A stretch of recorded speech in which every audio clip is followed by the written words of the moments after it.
ഓഹ്! എന്ത് ദുസ്സഹം, എന്ത് അസഹനീയം. ദുരിതത്തിലായല്ലോ ജനങ്ങള്.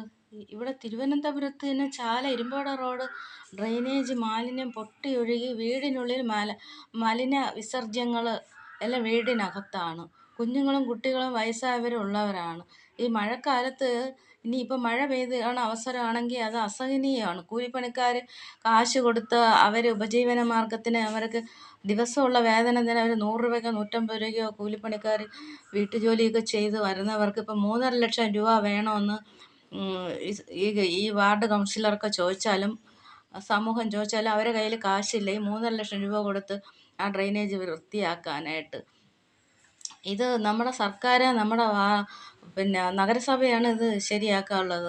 ദാരിദ്ര്യത്തിൽ കഴിയുന്ന ഈ ജനങ്ങളെ സംരക്ഷിക്കാൻ വാർഡ് കൗൺസിലർ നഗരസഭയെ ഇതൊന്നും അറിയിച്ച് തീരുമാനം എടുക്കാത്തതെന്താണ്? ഇതിപ്പം ഈ ഗണപതി കോവിലിൻ്റെ അവിടെ തിരുവനന്തപുരത്ത് മാലിന്യ ജലം മാറ്റാനായിട്ട് ഒരു പുരുഷൻ ഇറങ്ങി മരണപ്പെട്ട്. ഇതൊക്കെ നേരത്തെ ഒക്കെ ചെയ്യാനുള്ള കാര്യങ്ങൾ കാലം കഴിയുമ്പം ചെയ്ത് ഓരോരുത്തരെ മരണങ്ങൾ സംഭവിച്ച് കഴിയുമ്പം പിന്നെ അവർക്ക് സർക്കാർ ലക്ഷങ്ങൾ രൂപ കൊടുത്ത് ഇനിയിപ്പോൾ വേനൽക്കാലമാണ്, ഇപ്പോൾ ഇത് ചെയ്തില്ലെങ്കിൽ എപ്പോഴാണ് ഇത് ചെയ്യേണ്ടത്? ഈ കൂലിപ്പണിക്കാർക്ക് ഇപ്പം 3,00,000 ആയാലും 1,00,000 ആയാലും കൊടുക്കാനൊന്നും അവരെ കാശില്ല. അവർ നിത്യവൃത്തി കഴിയാൻ, നിത്യോപജീവന മാർഗം കഴിയാൻ, അവർ കഞ്ഞി കുടിക്കാൻ ബുദ്ധിമുട്ട് പെടുന്ന ഈ പ്രതിസന്ധിയിലാണ് അവർ ജീവിക്കുന്നത്. അവരെടുത്ത് ഈ ഡ്രെയിനേജ് വൃത്തിയാക്കണമെന്നൊക്കെ പറഞ്ഞാൽ തിരുവനന്തപുരത്ത് നഗരസഭയിലുള്ള ഈ കാര്യം പിന്നെ ശരിയാക്കേണ്ടത് ആരാണ് ചെയ്യേണ്ടത്? ഇതിനൊരു നിയമ വഴിയും സംവിധാനമൊന്നും ഇവിടെ ഇല്ലേ? ഇത് ആരോടാണ് ഇതിനെ നമ്മൾ അപേക്ഷിക്കേണ്ടത്? ഇത് തിരുവനന്തപുരം നഗരസഭയല്ലേ നോക്കേണ്ടത്. പക്ഷെ ജനങ്ങളും സമൂഹവും നഗരസഭയോട് ചോദിക്കുകയാണെങ്കിൽ അവർ വീണ് കിടക്കുന്നിടത്ത് ഉരുളുകയാണ്. അവരിത് മേൽനോട്ടം വഹിക്കില്ല. അവർ കുറേ ചാനലുകാരെയും വിളിച്ചുകൊണ്ട് വന്ന് എന്തെങ്കിലും ഒരു പേക്കൂത്തുകളും പറഞ്ഞിട്ട് പോവും.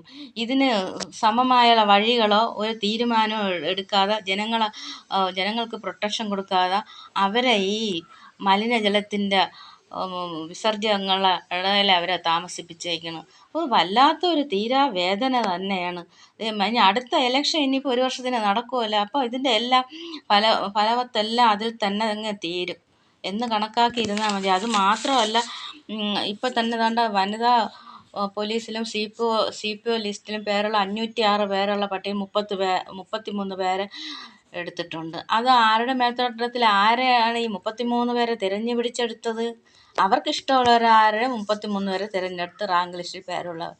വനിതാ എക്സൈസ് ഓഫീസർ തസ്തികയിൽ നിയമനം നടത്തിയിട്ടില്ല. മയക്കുമരുന്ന് ലഹരിയും ഗുണ്ടാ ആക്രമണവും പോലീസുകാരെ ഉപദ്രവിച്ച് ഉദ്യോഗസ്ഥർ ലീവിൽ പോയ സ്റ്റേഷനുകളിൽ ഡ്യൂട്ടിക്ക് പോലീസ് ഉദ്യോഗസ്ഥരില്ല. അക്രമാസക്തം കൂടെയേ ഉള്ളൂ, നിയന്ത്രിക്കാൻ ഉദ്യോഗസ്ഥരില്ല. അപ്പോൾ എന്ത് ചെയ്യണം? ഈ ലിസ്റ്റിൽ പേരുള്ളവരെ നിയമിക്കണം. അത് ചെയ്യാതെ ഈ നമ്മുടെ കേരളം എന്ന് നന്നാവും? പോലീസ് സ്റ്റേഷനുകളിൽ ശരിക്കും വാഹനങ്ങൾ പോലും ഇല്ല, എല്ലാം റിപ്പയറായി ആക്രിക്ക് കിടക്കുന്നു. അത് മെയിൻറ്റെയിൻ ചെയ്യാനോ ഒരു പുതുവാഹനങ്ങൾ അവർക്ക് നൽകാനോ ഇതിനു വേണ്ടി സർക്കാർ ഇടപെട്ടേ ഇത് മതിയാവുള്ളൂ, നടപടി എടുക്കണം.